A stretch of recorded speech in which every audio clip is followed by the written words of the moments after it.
Welcome into Elephant in the Room, part of Roll Tide Pods with Jay Coker, Mick Gillispie, Disrupt the Media. And we got a lot to talk about. Obviously, we're not the elephant in the room this week. I'm in Gatlinburg, Tennessee. Jake's in his office. But before we talk about Alabama, the win over Kentucky, leading into the Iron Bowl, a lot to get into as far as the college football playoff. Let me remind you guys that we're brought to you by MyBookie. MyBookie.ag used the promo code next round. And when you do that, you're going to get up to 50% price match to $1,000. So if you're making your picks, maybe you're like me. You're hot as a $2 pistol after all the losing, a 5-0 week. If I'd have taken that 5-0 and put it on MyBookie.ag, just think.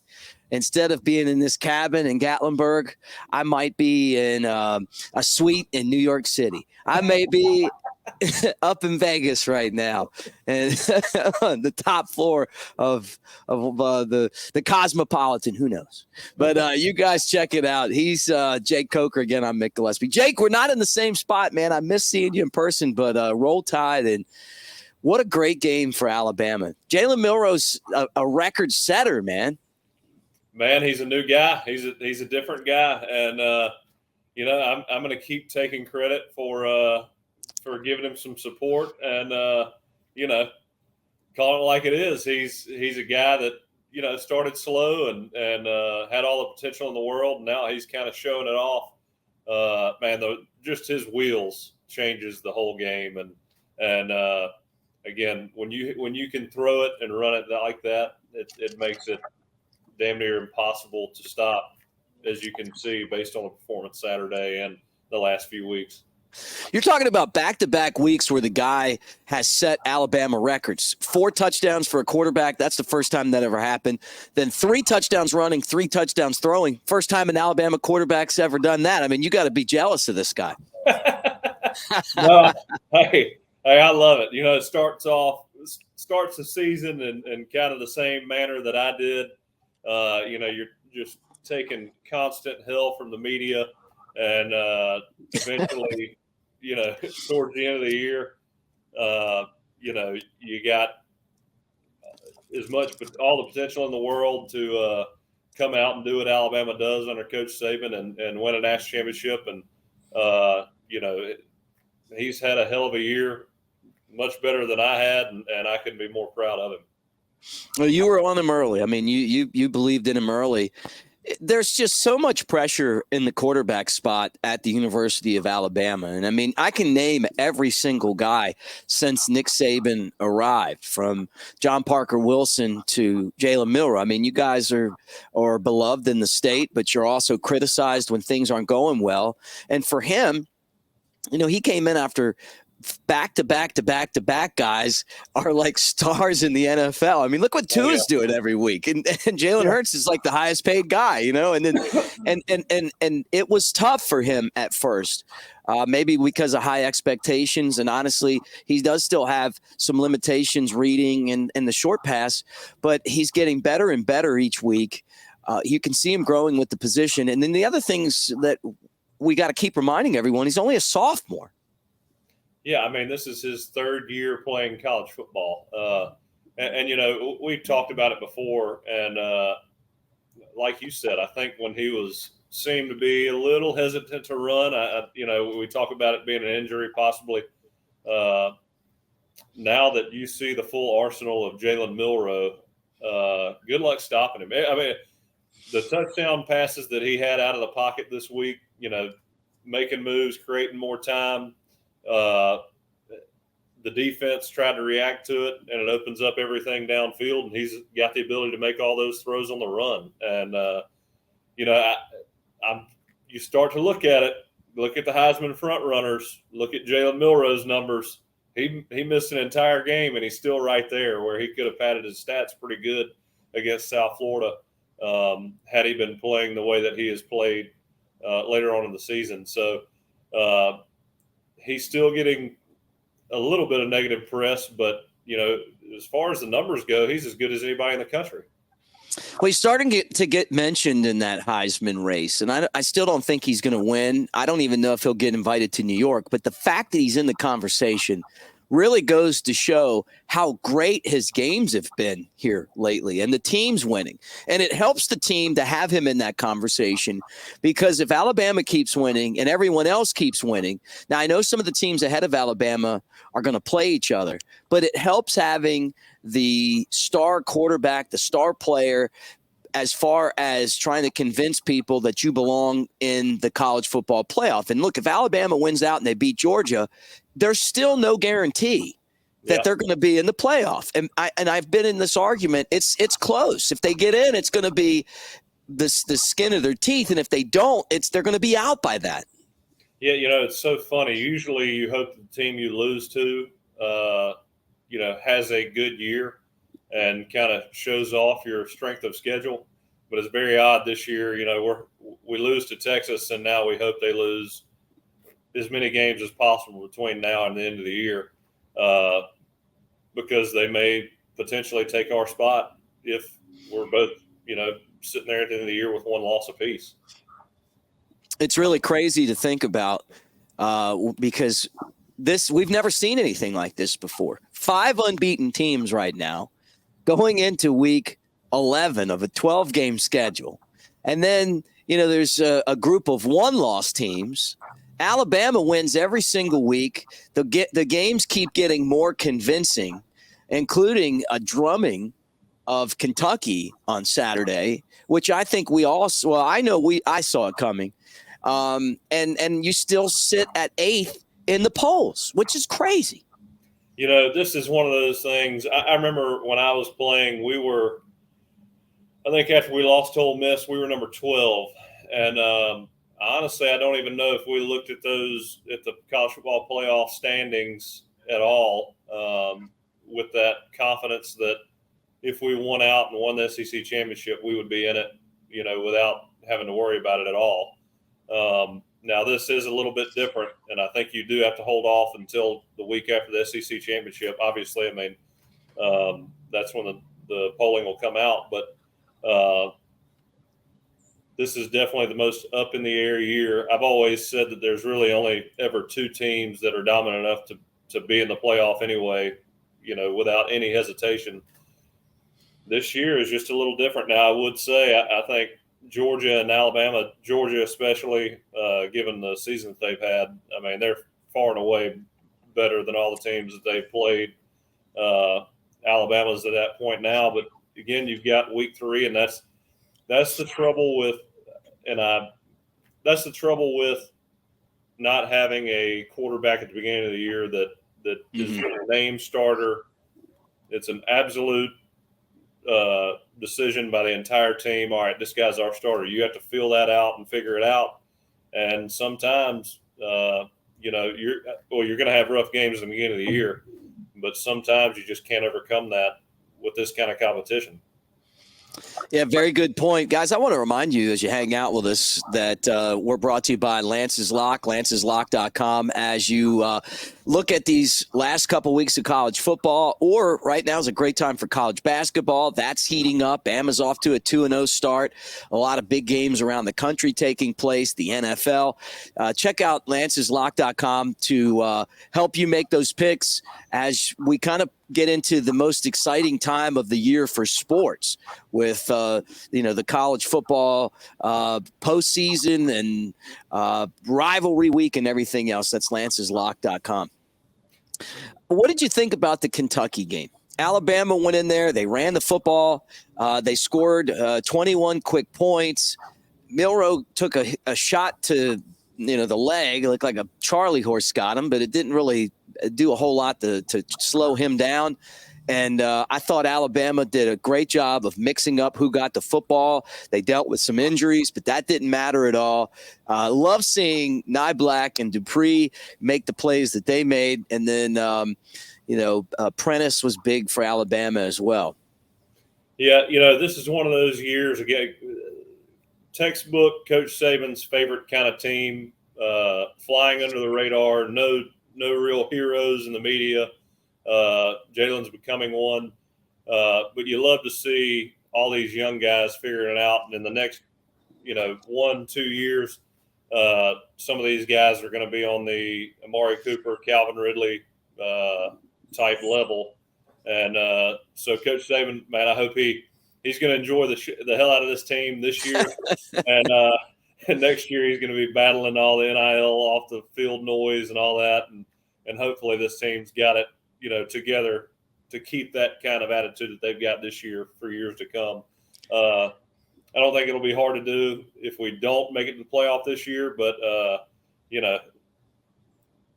I hope we do. Hope we make it, hope we win, but we'll find out a lot about the culture of this team moving forward with the success that they have. This is the most boring week of the season, right? Because you got to wait a week before you really get into the Iron Bowl.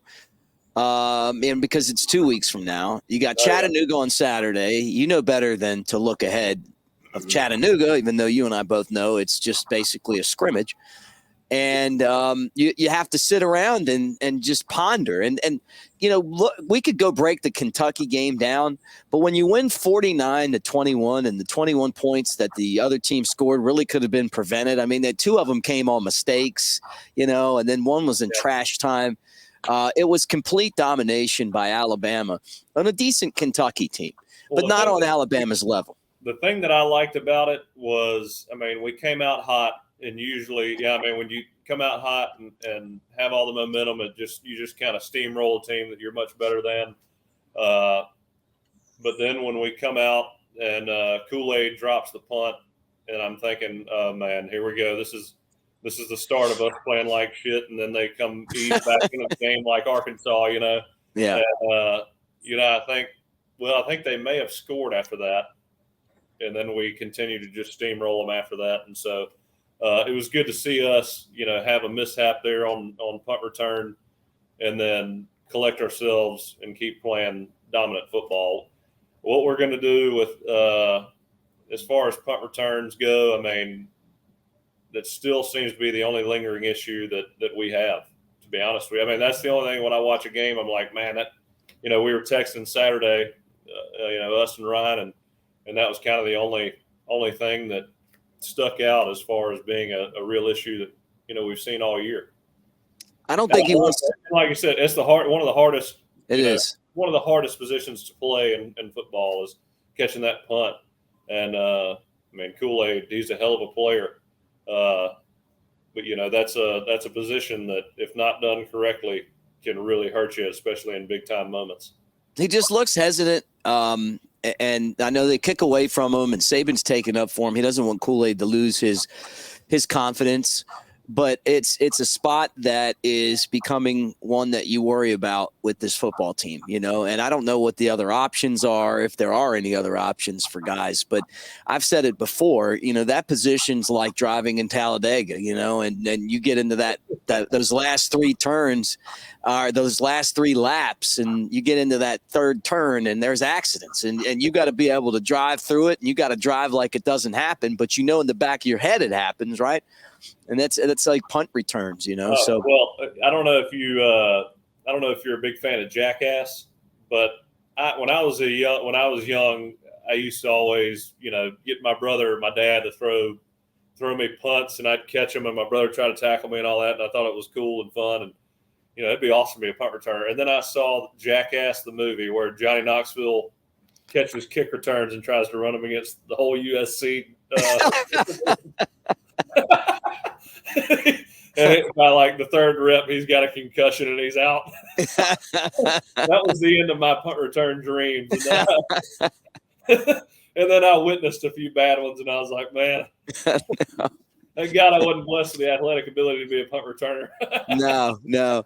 He returned one on Saturday, and he did great at it. But all he wants to do is just fair catch it. You can tell. He just is like, give me the fair catch, Oh,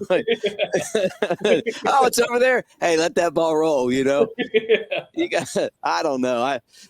I hold my breath for him every time the ball's kicked that way. But yeah, well, the thing, and we're joking around now, but if that happens in the SEC championships against Georgia, I can't remember what the stats are. We used to go over them all the time, but turnovers on special teams, man, that'll that will lose a game when teams are pretty competitive from a talent standpoint. You turn it over on special teams, and your odds of winning crash. Oh yeah, yep, you're exactly right. Well, I don't know if you guys have any openings at the bank in Mobile, but someone that you're friends with is out of a job today, and maybe you could help over there. Actually, he's owed enough money where he could probably buy the bank and sit next to you and work. And I'm talking about Jimbo, your former coach at Florida State. He's owed $76 million. And they fired him and basically had like 6 years left on his contract. And they said the program was stuck in neutral on his way out. So let go. David Arnett also fired from Mississippi State. I honestly, he was a bad fit because he's just a bad fit, but Jimbo, that's a ton of money, man. What your thoughts on that? What'd you feel like when you saw that this morning? Well, the Mississippi State one, yeah. I mean, when you've got Will Rogers, he's historically one of the best quarterbacks that ever played at Mississippi State. So you got to win more games than that with a guy like him behind center. As far as A&M, yeah, Jimbo, what he did at Florida State was, he brought Florida State back from irrelevance to a national title in 2013, and kind of had a dip there towards the end of his career at Florida State. Had a lot of quarterback issues, but said E.J. Manuel go in the first round, Jameis obviously in the first round, Christian Ponder in the first round, seen as the quarterback whisperer, and he's a hell of a quarterback's coach. He really is. He's great at developing and teaching, and somehow, I don't know if it was a cultural issue or maybe football is kind of past, the times have passed him with, the hurry up offense and the no huddle and all of misdirection. I remember we played, we were on a plane to fly somewhere or fly back, and I won't mention the school it was, but just say they were very well known for hurry up, a lot of misdirections, and he was like, "Man, that's Harry high school bullshit." It's like, so we're not going to be doing any of this anytime soon. Harry high school. I thought it was hilarious. Jimbo likes to get you lined up and beat people on scheme, and he loves football. I mean, obviously loves football and a great mind, and he was going to beat you the way he wanted to beat you and dominate you physically. And I don't know if college football will ever go back to that with what we're seeing now, but needless to say, it worked for him, and he's got a couple generations worth of wealth now. So I think he's doing just fine. Do you have any investment suggestions for Jimbo now that he's probably going to be looking at stuff outside of football? Yeah, I'd like for him to buy a couple large business entities and call me about their insurance. That's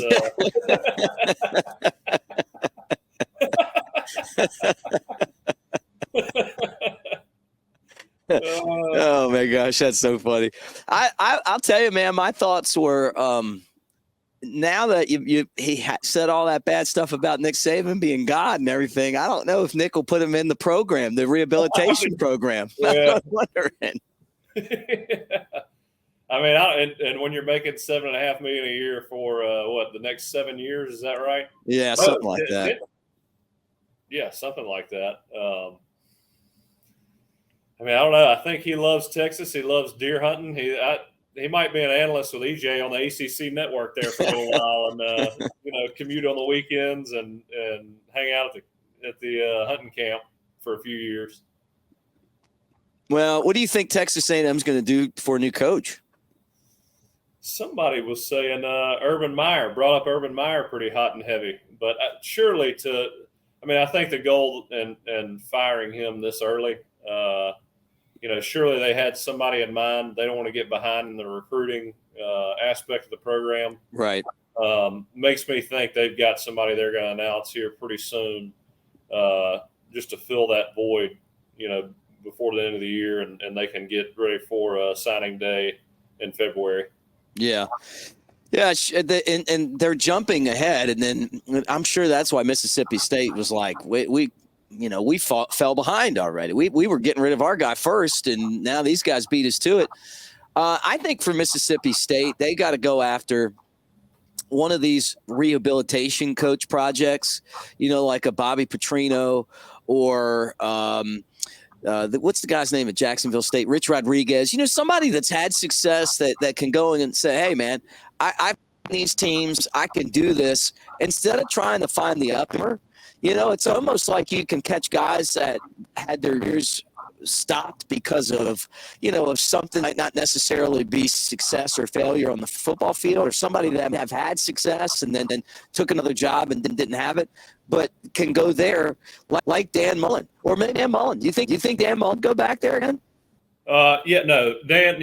I think I think you go with a proven commodity. Now, Dan Mullen at A&M, I don't think that's a risk they would take just due to the recruiting issues that occurred at Florida. Now, I don't think he'd do that again. Mississippi State, if I'm them, I'm jumping all over Dan Mullen again, just seeing if he'd come back and join them. I doubt he's going to be, based on what we saw at Florida, I doubt he's going to be a hot commodity at a big program right now. He's going to have to go through some rehabilitation. I think Mississippi State would be a good option for him.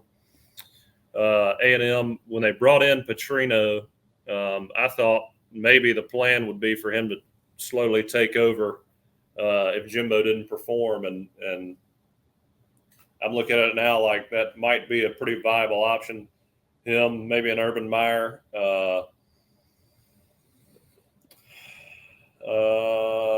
Outside of that,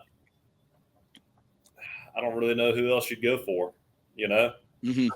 I'm trying to think of, popular coordinators right now that would be of interest, but to me, you either got to go the Urban Meyer route or the Bobby Petrino route. But the last thing you want, you remember that Auburn debacle a few years ago prior to hiring Brian Harsin. This day and age, you just can't wait around and try to find that perfect guy. You better have it figured out before you put your cards down. Yeah, no doubt about it. Great hanging out with you guys here on the Elephant in the Room as we talk Alabama football. Make sure that you like and subscribe. Be part of what we're doing here at Disrupt the Media. And Jake and I get together twice a week. And this is the rare week when we're not together. But you guys are enjoying the sunset in the mountains behind me as we talk. It's getting chilly up here, too. That was kind of a shocking development, to say the least.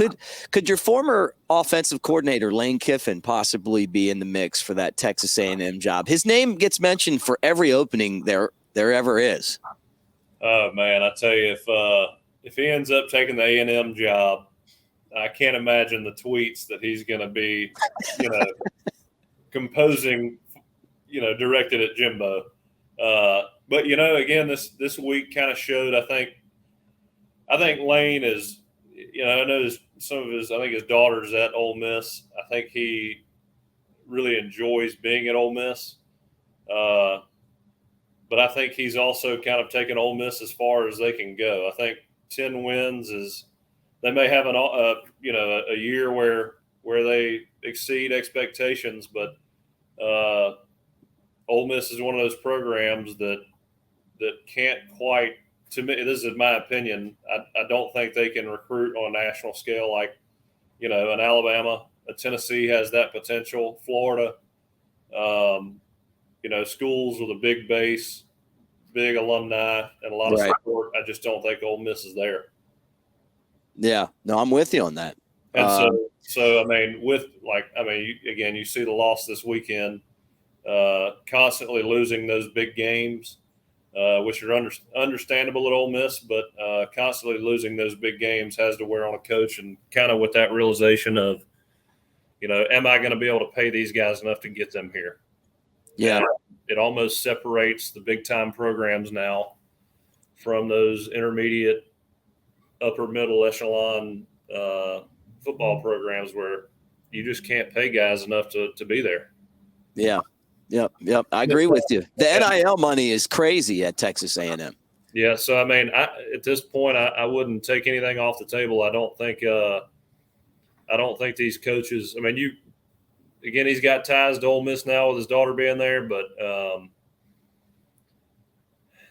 those losses just got to add up and got to affect you at some point. I mean, either you're coaching to win or coaching for money, you know? Right. No doubt. So Alabama is 8th right now in the poll. Let's just talk about some scenarios and, and how they could work out for Alabama. We know that Michigan and Ohio State are going to play, right? So that's going to take care of one of them. And then Oregon and Washington are going to eventually play again. They've already played once. But there's a chance that they could lose in the regular season. I mean, they still have some tough games left. Oregon State's a pretty good football team, and they both have to play them.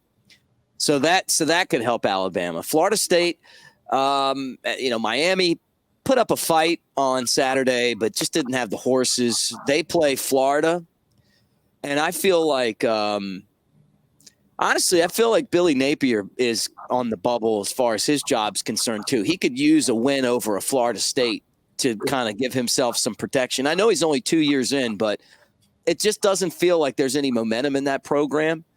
But anyway, my point is for Alabama is that it's going to be really tough for the committee to figure out who's going over Texas and Alabama if Texas wins out. And you were mentioning it before, you'd love to see them lose. But if they win out and Alabama wins out and those other teams went out, I just don't know, especially Washington. It would be really tough to put Alabama in over a team that they lost to. Yeah, we need I think we need Washington to beat Oregon again, which is going to be very, very tough. Ole Miss, I think Michigan takes Ohio State out. That's Michigan, Washington, and then you just got to hope Texas loses again. Obviously we got to beat Georgia. And if we don't beat Georgia, it's over anyway. But did you see the line that came out? They're already coming out with the Alabama Georgia line. Yeah. One. Yeah, Alabama's favorite too. Because they should be, because they're going to win. Yeah, that's right. It's going to be fun. They're due for a loss. I know they're a really good football team, but they're due. You know what I'm saying? You don't win every game. We are too. And here's the thing, though: when we're lined up against Carson Beck, I'd much rather play against Carson Beck than I would Jalen Milroe. Yeah, me too. Carson Beck's really good at what he does, pretty flawless at what he does, but he's not a game breaker like Jalen Milroe is when Jalen Milroe's playing, his kind of game. Yeah. Let's talk about the other games on Saturday.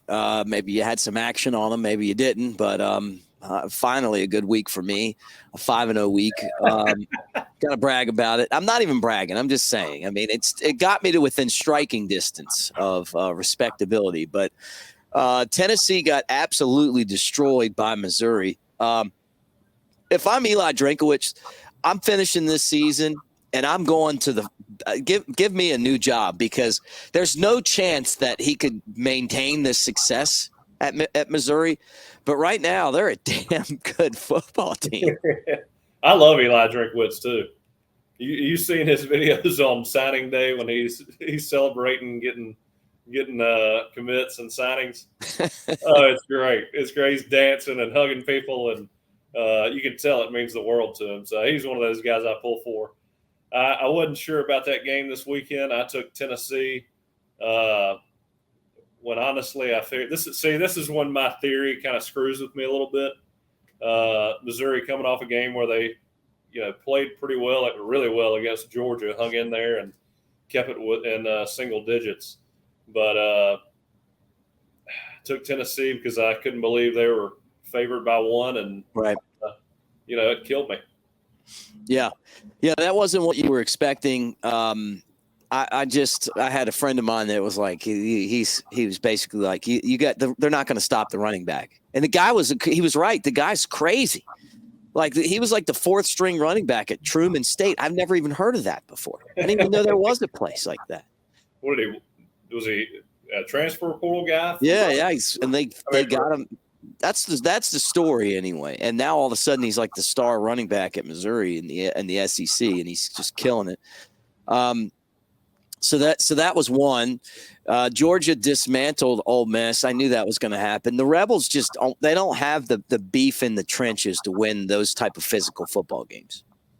No, they don't have the guys up front. They don't have the depth.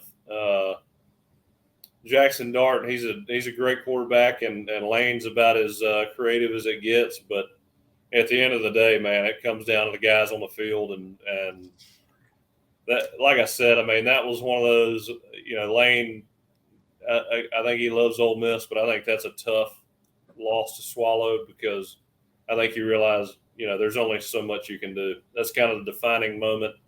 It was the biggest game of his career, and I think he probably worked his ass off to that whole entire week to game plan and get ready. And when you're calling plays that you feel like, these are home runs and they just can't win, I think you kind of realize, man, I've kind of hit my ceiling here.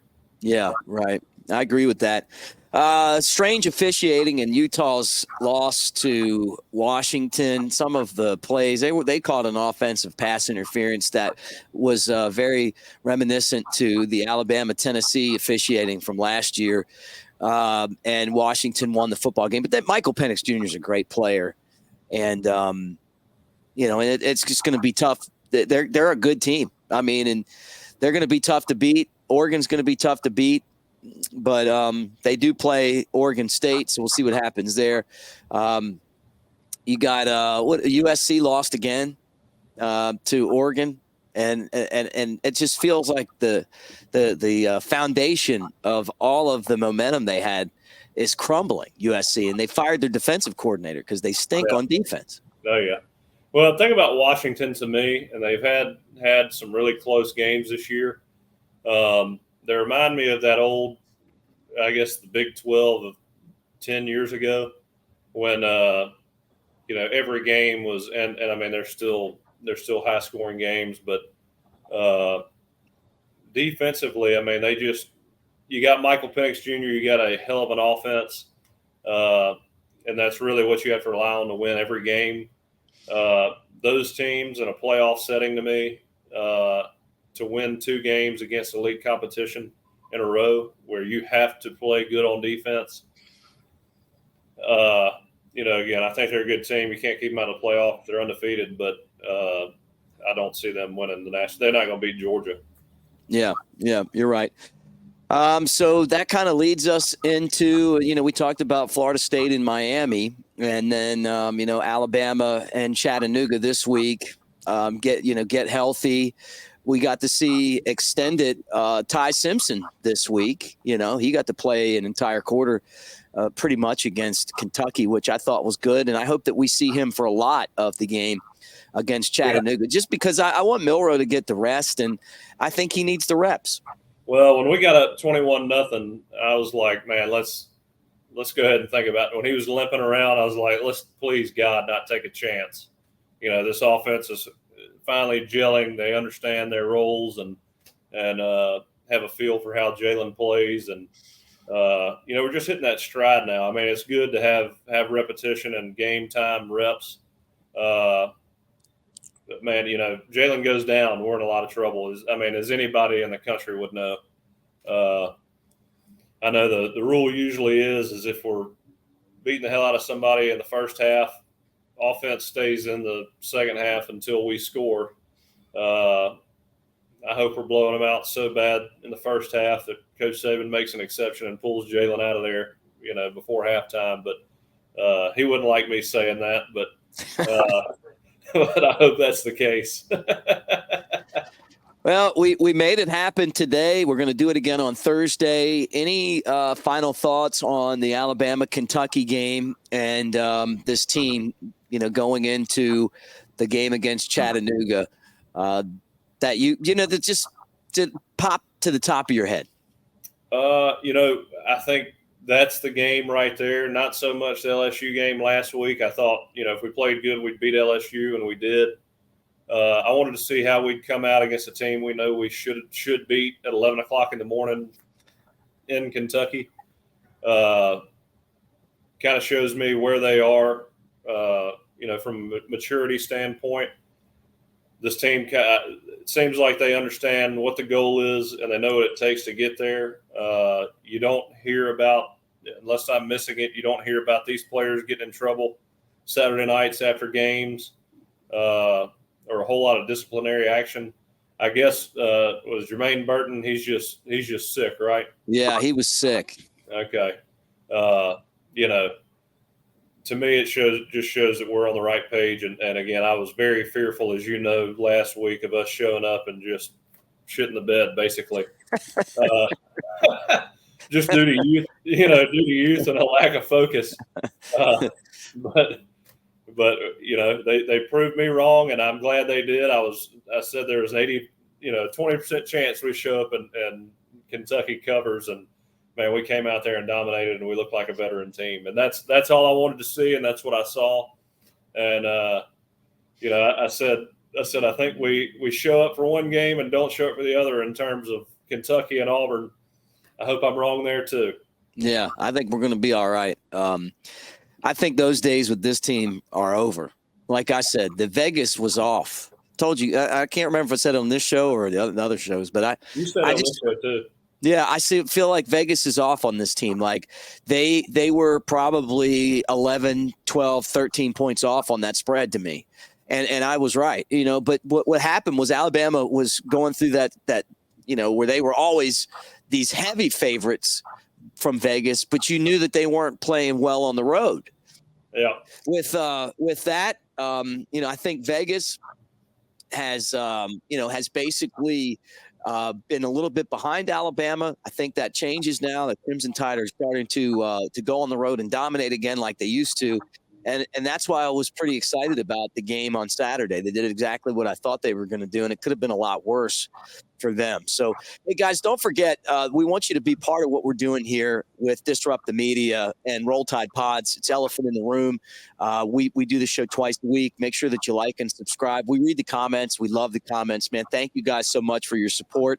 And don't forget that we're brought to you by Lance's Lock. Lance's Lock with everything going on in sports right now, NFL, college basketball, college football.